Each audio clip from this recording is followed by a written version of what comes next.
जहां नाबालिग लड़की को बहला फुसलाकर दुष्कर्म करने और आपत्तिजनक वीडियो को वायरल करने, जान से मारने की धमकी देने का मामला सामने आया है। तो पीड़िता की शिकायत के बाद आरोपी को रेप और पास्को एक्ट में केस दर्ज कर गिरफ्तार कर लिया गया। तो वहीं मामले की जानकारी के बाद बजरंग दल ने थाने का घेराव किया और लव जिहाद की धाराओं में भी मामला दर्ज करने की मांग की। फिलहाल पुलिस लव जिहाद के एंगल से भी मामले की जांच कर रही है। तो इंदौर का जिक्र करें, एक और आपराधिक घटना। बजरंग दल की तरफ से थाने का घेराव होता है, उसके बाद जाकर आरोपी की गिरफ्तारी।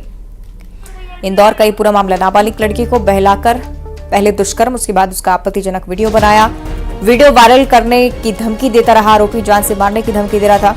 पीड़िता की शिकायत के बाद आरोपी को रेप और पॉक्सो एक्ट के तहत आरोपी बनाया गया है, गिरफ्तार कर लिया गया है।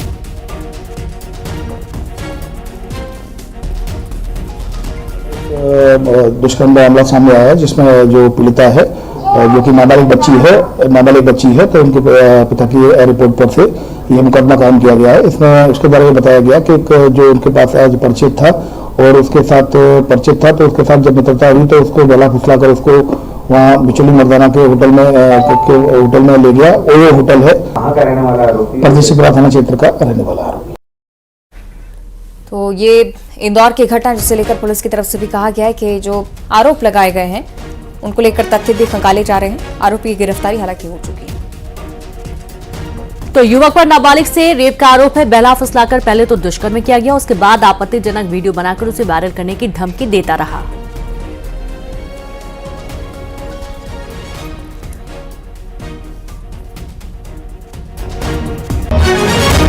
और सीधे रुक करेंगे ज्यादा जानकारी के साथ, संवाददाता मिथिलेश जुड़ गए। मिथिलेश, बहला फुसलाकर पहले तो लड़की के साथ दुष्कर्म की वारदात की गई और उसके बाद वीडियो वायरल करने की धमकी, किस तरीके से पूरी कार्रवाई को अंजाम दिया गया? और देखिए, पूरा घटनाक्रम जो है परदेसीपुरा थाना से जुड़ा हुआ है। पिता ने शिकायत की थी कि जो उनकी बेटी है कई दिनों से गुमसुम है, बेटी कई दिनों से बातचीत नहीं कर रही थी और कई बार पूछने कहा कि मैं परेशान हूँ, मेरी एक युवक से दोस्ती हुई थी, वो मुझे होटल लेके गया और मेरे साथ में दुष्कर्म किया, रेप किया, जबरदस्ती मेरे साथ शारीरिक संबंध बनाए और मेरे कुछ आपत्तिजनक फोटो और वीडियो भी बना लिए। उसे वायरल करने की धमकी दे रहा है और बार बार मुझे जान से मारने की धमकी भी मिल रही है। उससे मैं काफी डरी हुई हूँ। पिता अपनी बेटी को लेकर थाने पहुंचते हैं, पूरे मामले में शिकायत की जाती है, उसके बाद केस दर्ज होता है। और जैसे ही पूरे घटनाक्रम को पता चलता है बजरंग दल भी थाने पहुंचता, बजरंग दल थाने पहुंचकर जमकर नारेबाजी करता, थाने का घेराव कर देते हैं। बजरंग दल का कहना है कि पूरे मामले में लव जिहाद के एंगल से भी जो है पूरी जांच की जाए, उसमें धार्मिक स्वतंत्रता अधिनियम के तहत भी केस दर्ज की जाए, यानी लव जिहाद का केस भी इसमें दर्ज होना चाहिए। क्योंकि नाबालिग युवती के साथ आरोपी युवक ने पहले दोस्ती में विश्वास बनाकर उसे होटल तक लेके गया, वहां पर जबरदस्ती शारीरिक संबंध बनाया और बाद में उसे वायरल करने की धमकी देने लगा। हालांकि इस पूरे मामले में कुछ पैसे की बात भी सामने आ रही है कि जो आरोपी युवक ने पीड़िता जो लड़की है उससे कुछ पैसे भी लिए थे। ये अभी तक इस मामले की भी अब पुलिस जांच कर रही है, क्योंकि अब ये शिकायत भी की जा रही है कि कुछ पैसे भी लिए थे कि मैं वीडियो वायरल नहीं करूंगा, उसके लिए कुछ पैसे की भी पैसे देने पड़ेंगे, तो शायद कुछ पैसे भी दिए गए, उस एंगल से भी जांच चल रही है। और वो पैसे जो दिए गए शायद वो ऑनलाइन ट्रांसफर किया गया। तो ये तमाम जो एंगल है जिसपे पुलिस पूरे मामले की जांच कर रही है। लेकिन पास्को एक्ट में दुष्कर्म के केस में यानी रेप के केस में केस दर्ज हो चुका है, आरोपी जो है गिरफ्तार कर उसे जेल भेजा जा चुका है। लेकिन पूरा जो मामला है वो नाबालिग युवती के साथ दुष्कर्म और जबरदस्ती शारीरिक संबंध बनाना और वीडियो वायरल करने की धमकी से जुड़ा हुआ है। ठीक है, बड़ी आपराधिक घटना, खासतौर पर इंदौर पुलिस को इसलिए अलर्ट रहने की जरूरत भी। बहुत शुक्रिया आपका मिथिलेश, पूरी जानकारी साझा करने के लिए। इंदौर का जिक्र कर रहे थे, बात अब करेंगे सिवनी जिले की, जहां से एक और बड़ी जानकारी, जेल का एक वीडियो यहां से वायरल हो रहा है। तो वायरल वीडियो में एक कैदी को जेल की दीवारों से बाहर लाकर निजी कार्य करवा रहे हैं जेल अधिकारी। जेल प्रबंधन पर नियमों के उल्लंघन के आरोप लग रहे हैं। वायरल वीडियो को लेकर जवाब देने से बच रहे हैं जेल अधिकारी। और आप ये वीडियो देखिए जो कि सामने आया है, जब जेल से बाहर निकलकर एक कैदी अधिकारी की गाड़ी धोता हुआ, उसे साफ करता हुआ नजर आया। सवाल खड़ा करती है तस्वीरें इसलिए भी क्योंकि कैदी को जेल से बाहर ले जाने की अनुमति नहीं होती है। सहयोगी अजहर खान जुड़ रहे हैं। अजहर, क्या जानकारी पूरे मामले पर अभी तक? एक जो वीडियो है जिला जेल का एक वायरल हो रहा है। खासकर इस जो वीडियो में एक कैदी है जिसकी सजा हाल ही में सजा हुई है और उसको नियम विरुद्ध जेल के चार दीवारों से बाहर लाकर जेल अधिकारी द्वारा अपने वाहन को साफ कराया, निजी कार कराया, जो कहीं ना कहीं नियम के विरुद्ध है। पूरे घटनाक्रम के सामने आने के बाद कहीं ना कहीं जेल प्रबंधन पर लापरवाही और नियमों के उल्लंघन करने के आरोप लग रहे हैं। पूरे घटनाक्रम को लेकर जब जेल प्रबंधन से बात करनी चाहिए गई है, लेकिन उनके द्वारा अधिकारियों ने कहीं ना कहीं पूरे घटनाक्रम को कहीं ना जब सामने आ रहा है तो उससे जवाब देने से कहीं ना कहीं बच रहे हैं। लेकिन जो वीडियो लगातार वायरल हो रहा है, एक सवाल जरूर खड़े हो रहे हैं कि अगर इस तरह से लगातार अगर जेल प्रबंधन द्वारा जो बंदी है उनको बाहर लाके जाके निजी कार कराया जा रहा है, तो क्या इस पूरी परिस्थिति में यदि कोई कैदी जेल से बाहर हो जाता है या भाग जाता है कहीं, तो किस जो सवाल खड़े हो रहे हैं कि जिम्मेदार आखिर होगा कौन। इसलिए इस पूरे वीडियो को लेकर कहीं ना कहीं अधिकारियों से संज्ञान लेने की बात कही जा रही है। बिल्कुल, और इस पर एक्शन लिया जाने की सख्त जरूरत भी है। कोई घटना हो सकती है जिस तरीके से कैदी बाहर निकला हुआ है। शुक्रिया आपका तमाम जानकारी के लिए सर।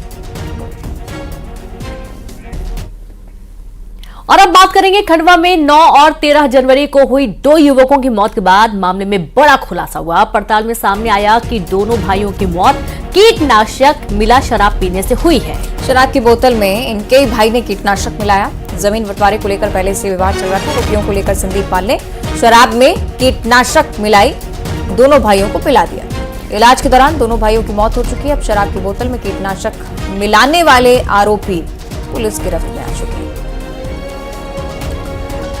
खंडवा का ये पूरा मामला, जमीन को लेकर विवाद, रुपयों के लेन देन को लेकर विवाद, इस कदर बढ़ा कि भाई ने भाई की हत्या कर दी। कीटनाशक मिलाकर शराब दी, उसे पीने के चलते व्यक्ति की मौत हुई थी।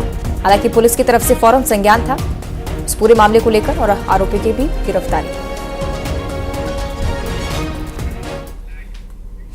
और 22 जनवरी का जिक्र करेंगे। आप सभी जानते हैं देश के लिए बहुत खास दिन, लेकिन सरकारी छुट्टी की तैयारियां भी इस दिन को लेकर चल रही हैं। सरकारी दफ्तरों में छुट्टी की तैयारी है, स्कूल कॉलेजों में भी अवकाश रहेगा। इस बात को लेकर ऐलान पहले से कुछ प्रदेशों में हो चुका है।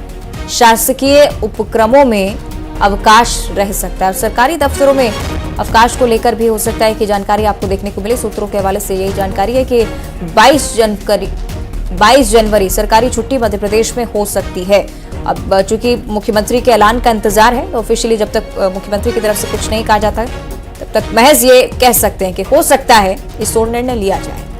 तो 22 जनवरी का दिन बहुत ही ऐतिहासिक होने जा रहा है। तमाम तैयारियां जोरों शोरों पर पूरे देश में चल रही हैं और इसी कड़ी में देखा जा रहा है कि मध्य प्रदेश में 22 जनवरी को सरकारी छुट्टी की तैयारी की जा रही है। हो सकता है कि ऐलान जल्द ही हो जाए मुख्यमंत्री के माध्यम से और 22 जनवरी को तमाम जो स्कूल होंगे, कॉलेज होंगे, वो बंद रहने की संभावना है।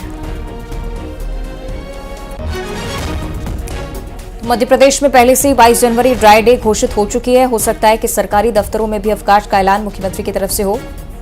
प्राण प्रतिष्ठा कार्यक्रम पूरी भव्यता के साथ संपूर्ण कराने का प्रयास प्रशासनिक और राष्ट्रीय स्तर पर भी चल रहा है, लेकिन मध्य प्रदेश में खासतौर पर सरकारी दफ्तरों में छुट्टियों की तैयारी से कि प्रशांत हमारे साथ जुड़ रहे हैं। प्रशांत, इस ओर कोई पुख्ता जानकारी सामने आई है कि अभी तक? देखिए, प्लानिंग चल रही है और लगभग ये मानकर चली कि लगभग तय है 22 जनवरी को सरकारी छुट्टी हो जाएगी। और 22 जनवरी को अगर सरकारी छुट्टी होती है तो फिर ये 3 दिनों का एक क्लब होगा छुट्टियों का, 20, 21 और 22 का। 20 जनवरी क्योंकि शनिवार है, 21 जनवरी को रविवार है और 22 जनवरी को चूंकि प्राण प्रतिष्ठा होनी है, उस मद्देनजर मध्य प्रदेश में अलग अलग स्तर पर तैयारियां भी चल रही हैं। मंदिर मठों में तैयारियां चल रही हैं, साफ सफाई, उससे पहले पूजा पाठ की भी तैयारियां चल रही हैं। और स्वाभाविक है कि सरकारी छुट्टी घोषित जल्द ही अनाउंस हो जाएगा कि 22 जनवरी को। प्लानिंग पूरी तरह से चल रही है, बस इंतजार करिए आप कि कब इसका अनाउंसमेंट कर दिया जाए। और हाँ, निजी दफ्तरों का एक अलग प्रोटोकॉल होगा, लेकिन सरकारी दफ्तरों में तय है। School, college. ठीक है, चलिए देखने वाली बात कि ऑफिशियली कब तक डिक्लेयर होता है। बहुत शुक्रिया आपका प्रशांत जानकारी के लिए। और इसी के साथ इस बुलेटिन में इतना ही। देखते रहिए न्यूज़ 18।